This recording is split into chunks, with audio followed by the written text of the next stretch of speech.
tonight, the search for peace in Chicago following the murder of 9-year-old Tyshawn Lee leads an Illinois congressman to a supermax prison. It was Congressman Bobby Rush who went to ADMAX prison in Florence, Colorado. He met there with 2 inmates who founded the gangs at the center of a dispute that police say triggered Tyshawn's murder a week ago tonight. Eyewitness News reporter Charles Thomas live tonight from Colorado to tell us what happened at that meeting. Charles. Ron, Kathy, I'm outside the most secure prison in the United States. It's where Congressman Bobby Rush held private meetings today with 2 of Chicago's original gangsters. Right now, as I see it, they're part of the solution, not part of the problem.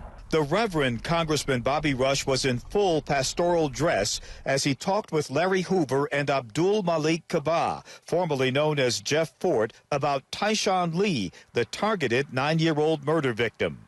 They knew about it and they were appalled at it.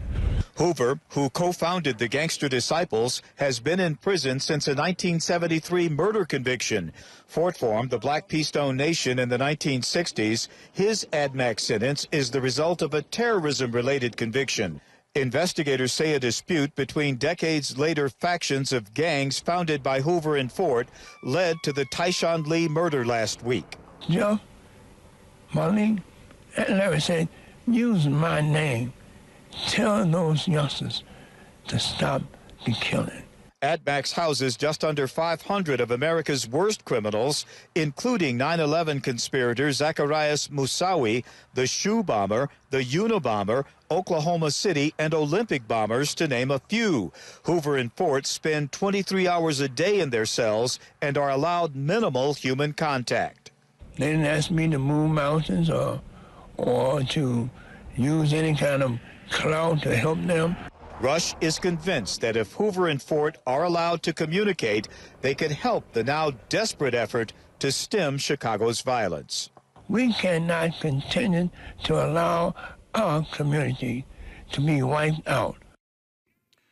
The prison would not allow the congressman to make photos or voice recordings during his visit. Hoover and Malik could go weeks, months, even years without having this kind of human contact again. Reporting live from outside the ADMAX in Florence, Colorado, Charles Thomas, ABC 7 Eyewitness News. Kathy, back to you. Okay, Charles.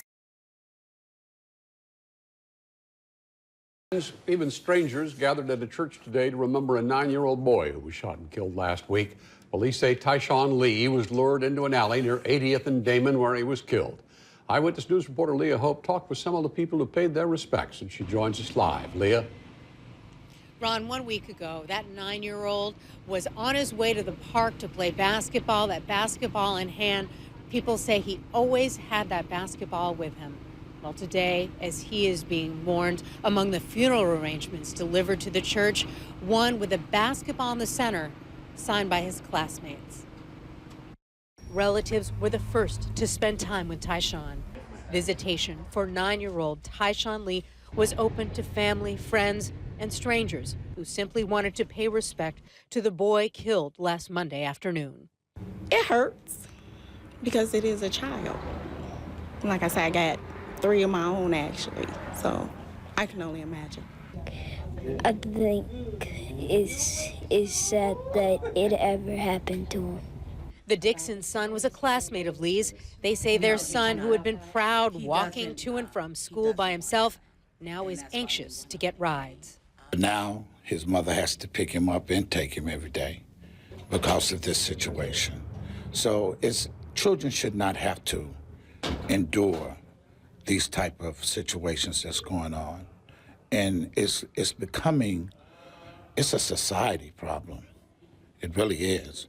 That I am fearful for my child, not just mine, but for all those children that have to walk home in our community and they, have to worry about, are we okay? Lee's case remains unsolved, but Chicago police believe the 9-year-old was lured into an alley and shot multiple times, perhaps the result of a gang dispute connected to Lee's family.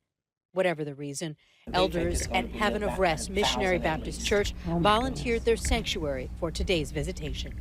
I knew that some of the churches would have a fear because of the circumstances, but we said God is taking care of us.